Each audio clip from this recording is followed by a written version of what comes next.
Nandito ako sa Japan at kakain tayo kasi di ako makatulog, guys. Time check 1 AM na. Imbis na natutulog, kakain tayo. Buti na lang talaga sobrang lapit lang ng Family Mart sa hotel namin. Ito yung hotel namin, tapos ito lang yung Family Mart. 'Di ba sobrang lapit? Sobrang daming pwedeng bilhin, oh. Daming onigiri, oh. Kuha tayo neto. Mukhang masarap tong chicken and vegetables. Hindi naman ako sobrang gutom. May mga gusto lang ako itry. Kuha tayo netong favorite kong drink. Try naman natin tong blueberry na flavor. Tapos ganito din yung Yakult nila dito. Actually, pampatulog pala to. Akala ko Yakult talaga siya. Ito muna bibilin ko dito. Hanap tayo ng 7-Eleven. Ito guys, may nanap ako 7-Eleven.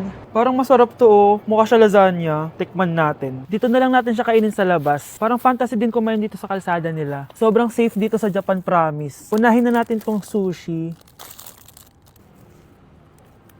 Alam nyo ba, kahit maglakad kayo mag-isa dito, sobrang safe, promise. Walang mga haras sa inyo. Walang kriminal, ganyan. Kaya ang sarap maglakad sa labas kasi alam mong safe ka, di ba? Tapos, sobrang babait pa ng mga Japanese. Swear. Pero sabi naman ng ibang Japanese, parang mas lang nila yon, pero ang totoo, ginajudge ka nila. Pero at least, di ba, mabait sila. Di ka gaya na pumunta ako ng Hong Kong, sobrang sungit ng mga tao, sisigawan ka pa. Kapag may hinahanap ka, talagang tutulungan ka nila. Tapos palagi silang nakasmile. Kaya promise, Japan talaga yung favorite country ko. Last bite.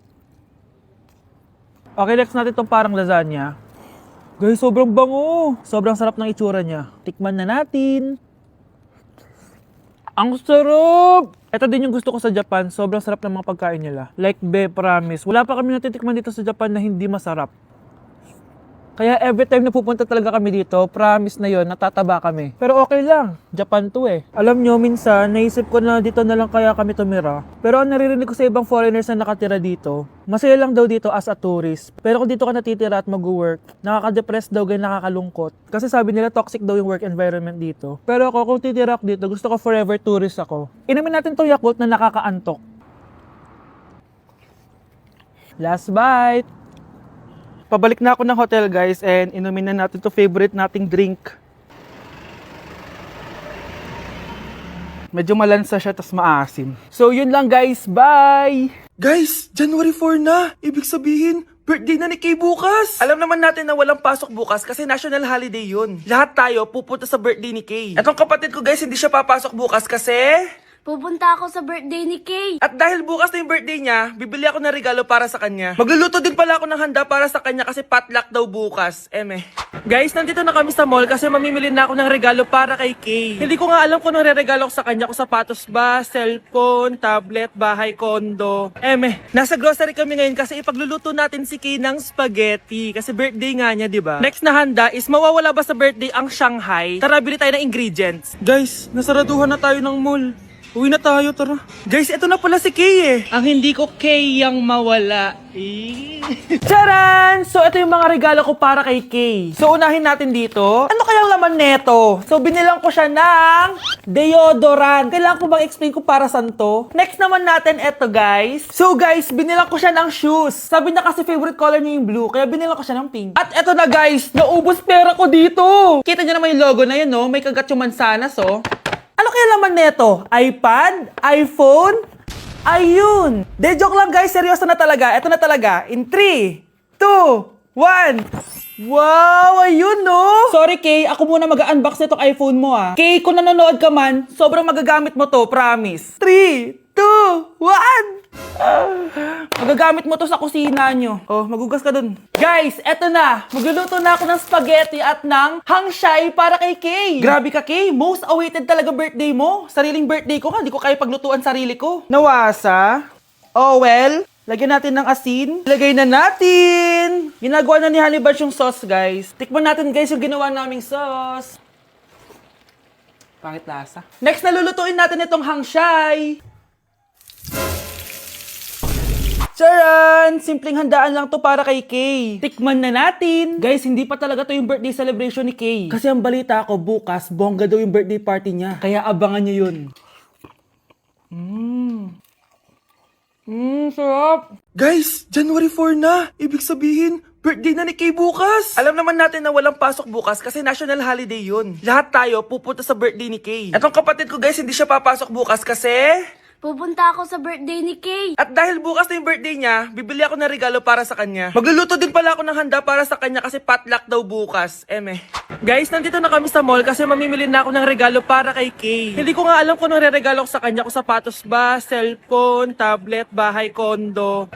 Nasa grocery kami ngayon kasi ipagluluto natin si Kay ng spaghetti. Kasi birthday nga niya, di ba? Next na handa is mawawala ba sa birthday ang Shanghai? Tara, bili tayo ng ingredients. Guys, nasaraduhan na tayo ng mall. Uwi na tayo, tara. Guys, ito na pala si Kay eh. Ang hindi ko Kay yang mawala. Charan! So, ito yung mga regalo ko para kay Kay. So, unahin natin dito. Ano kayang laman neto? So, binilang ko siya ng deodorant. Kailangan ko bang explain ko para saan to? Next naman natin, ito guys. So, guys, binilang ko siya ng shoes. Sabi niya kasi favorite color niya yung blue, kaya binilang ko siya ng pink. At ito na guys, naubos pera ko dito. Kita niyo naman yung logo na yun, no? May kagat yung mansanas, oh. Ano kaya laman neto? iPad? iPhone? Ayun! De, joke lang guys. Seryoso na talaga. Ito na talaga. In 3, 2, 1. Wow! Ayun no! Sorry Kay, ako muna mag-unbox nitong iPhone mo ah. Kay, kung nanonood ka man, sobrang magagamit mo to, promise. 3, 2, 1! Magagamit mo to sa kusina nyo. Oh, magugas ka dun. Guys, eto na. Magluluto na ako ng spaghetti at ng hangshai para kay Kay. Grabe ka, Kay. Most awaited talaga birthday mo. Sariling birthday ko nga. Hindi ko kaya paglutuan sarili ko. Nawasa? Oh, well. Lagyan natin ng asin. Ilagay na natin. Ginagawa na ni Honey Bunch yung sauce, guys. Tikman natin, guys, yung ginawa naming sauce. Pangit lasa. Next, nalulutuin natin itong hangshai. Charan! Simpleng handaan lang to para kay Kay. Tikman na natin. Guys, hindi pa talaga to yung birthday celebration ni Kay. Kasi ang balita ko, bukas, bongga daw yung birthday party niya. Kaya abangan niyo yun. Sarap! Nandito ako sa Japan at kakain tayo kasi di ako makatulog, guys. Time check, 1 AM na. Imbis na natutulog, kakain tayo. Buti na lang talaga sobrang lapit lang ng Family Mart sa hotel namin. Ito yung hotel namin, tapos ito lang yung Family Mart. Diba sobrang lapit? Sobrang daming pwedeng bilhin, oh. Daming onigiri, oh. Kuha tayo neto. Mukhang masarap tong chicken and vegetables. Hindi naman ako sobrang gutom. May mga gusto lang ako itry. Kuha tayo netong favorite kong drink. Try naman natin tong blueberry na flavor. Tapos ganito din yung Yakult nila dito. Actually, pampatulog pala to. Akala ko Yakult talaga siya. Ito muna bibilin ko dito. Hanap tayo ng 7-Eleven. Ito guys, may nahanap ako 7-Eleven. Parang masarap to, oh. Mukha siya lasagna. Tikman natin. Dito na lang natin siya kainin sa labas. Parang fantasy din kumain dito sa kalsada nila. Sobrang safe dito sa Japan, promise. Unahin na natin tong sushi. Alam nyo ba, kahit maglakad kayo mag-isa dito, sobrang safe, promise. Walang mga haras sa inyo. Walang kriminal, ganyan. Kaya ang sarap maglakad sa labas kasi alam mong safe ka, di ba? Tapos, sobrang babait pa ng mga Japanese. Swear. Pero sabi naman ng ibang Japanese, parang mas lang nila yon, pero ang totoo, ginajudge ka nila.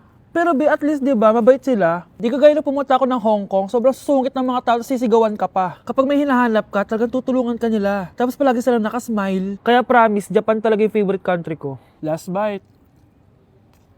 Okay, next natin itong parang lasagna. Guys, sobrang bango. Sobrang sarap ng itsura niya. Tikman na natin. Ang sarap! Ito din yung gusto ko sa Japan. Sobrang sarap ng mga pagkain nila. Like, promise. Wala pa kami natitikman dito sa Japan na hindi masarap. Kaya every time na pupunta talaga kami dito, promise na yon, natataba kami. Pero okay lang, Japan to eh. Alam nyo, minsan, naisip ko na dito na lang kaya kami tumira. Pero ang naririnig ko sa ibang foreigners na nakatira dito, masaya lang daw dito as a tourist. Pero kung dito ka natitira at mag-work, nakaka-depress daw, ganyan, nakakalungkot. Kasi sabi nila toxic daw yung work environment dito. Pero ako, kung titira ako dito, gusto ko forever tourist ako. Inumin natin tong Yakult na nakakaantok. Last bite! Pabalik na ako ng hotel, guys, and inumin na natin to favorite nating drink. Medyo malansa siya, tas maasim. So, yun lang, guys. Bye! Update sa nawala kong passport. 9 o'clock na ng umaga at literal na wala akong tulog sa kaka-overthink ko. So pupuntahan ko na yung store kung saan ko naiwan yung passport ko. Lord, sana nandun pa. Nag-search ako tapos 10 AM daw sila nagbubukas. So pupunta na tayo doon bago sila magbukas. So naglalakad lang ako papunta sa subway. Nandito na ako sa subway, guys, and kinakabahan na ako. Hindi ko talaga alam gagawin ko pag wala talaga dun. No, hindi pwede. Makakapag-Japan kami. Kasi sayang yung mga binayad ko, be. Guys, nakasakay na ako. Guys, nandito na tayo. Kinakabahan ako. Tapos naiihi pa ako. Guys, wish me luck, Lord. Please, sana nandun. Nandito na tayo sa Myeongdong, guys. Tapos dun yung papunta dun sa store. Ako lang pala mag-isa ngayon, guys. Hindi ko kasama si Honey Bunch. Solo traveler. Pinapaayos ko kasi siya ng mga gamit. Pag uwi ko dun sa hotel, diretso na kami airport. Ganun. Grabe sa isang katangahan. Sobrang mahal. Mahal maging tanga dito, guys. Wait lang, may napapansin ako. Parang ang fresh ko dito sa Korea. Yun ang glass skin, no? Ito yung store, yung tier-tier. Diyan ko nawala yung passport ko. Lo, tinitignan ako na ito, oh. Guys, may mga staff na. Try ko magtanong if may nakita silang passport. Sana pansinin ako. Hello? Dead ma-challenge sila, guys. I left my passport yesterday here. Yes. Can you please check? Guys, ano nandito? Tinakabahan na ako. Lord, please. Magkakabait na ako, please. Hala, guys. Hala, ano tong hawak ko? Passport ko yata to. Yes, makakapag-Japan tayo, guys. Over naman, no? Hindi na siya nag-overthink. Iniisip ko ngayon, pupunta tayo na Japan. Guys, nasa airport na kami. Tuloy na kami sa Japan. Bye, Korea. Ano masasabi mo? Alis na tayo ng Korea. Babalik pa ba tayo dito? Yes, at sana next time hindi mo na makakalimutan yung passport. Okay, class! Namiss nyo ba ako? Bumalik na si ma'am! At dahil first meeting natin, hindi muna ako magli-lesson. Gusto nyo ba yon? Ma'am, pwede po kami kumain sa kantin? Sure! Oh, yung mga gustong kumain, kumain na. Gawin nyo na lahat ng gusto nyong gawin. Basta, today lang yan ha. Next week, magli-lesson na tayo. Grabe, ang bait talaga ni ma'am, no? True, be. Kaya favorite ko yan si ma'am eh. Tara na, kain na tayo. Okay, class. What is the powerhouse of the cell? Scarlett? Ano ba yun? Starts with letter M. Mitochondria? Very good! Kaya mo naman pala eh. Thank you, ma'am. O, class, mag-e-exam kayo ha. Dinalian ko na to para sa inyo. Lahat ng nasa lesson natin, nandito. Okay, get one and pass. Oo nga, ang dali lang. Makaka-perfect pa ata ako. A few moments later. Okay, time's up. Pass your papers. Wow naman, lahat kayo nakakuha ng high scores. Magaling ka kasi magturo, ma'am. Okay, class, dahil Friday ngayon, gusto ko mag-enjoy kayo sa weekends. Kaya naman, hindi ako magbibigay ng assignment. Yes, thank you, ma'am. Makakagala ako. At isa pa, class, malapit na mga anak si teacher, oh. Magli-leave muna ako ng ilang months. Ha? Habang wala ako, si Ma'am Diana muna ang papalit sa akin. Maging mabait kayo sa kanya, ha? Hi, class. Namiss niyo ba ako? At dahil first meeting natin, may surprise quiz kayo. Nandito na naman yung pet peeve ko. Hindi! Okay, class, kamusta New Year nyo? Aba, ba't walang pumasok?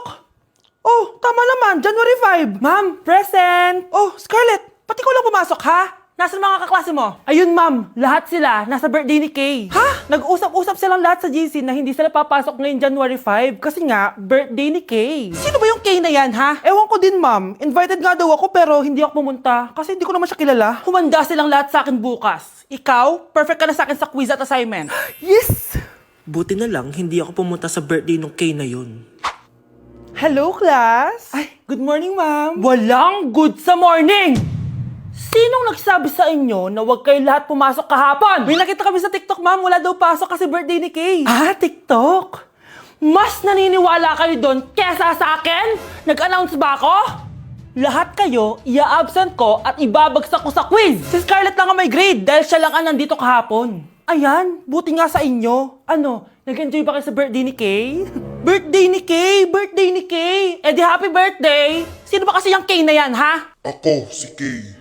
Hala, nandyan na siya. May problema ba kayo sa pagpunta nila sa birthday ko? Dahil hindi kayo pumunta sa birthday ko, mamalasin kayo ngayong 2026. Ha? Sa akin dapat yung 2026 eh!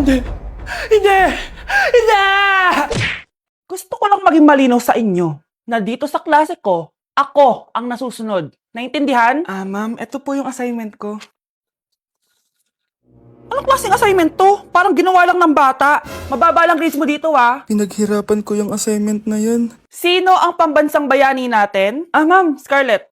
Ang pambansang bayani natin ay si... Oops! Napakabagal mo sumagot. Ang pambansang bayani natin. Straight to the point ang kailangan ko sagot. Ayusin yung sumagot, ha? Hindi na kayo elementary. Opo, ma'am. Pinayagan ba kita kumain sa loob ng klase ko? Ma'am. Akin na yan.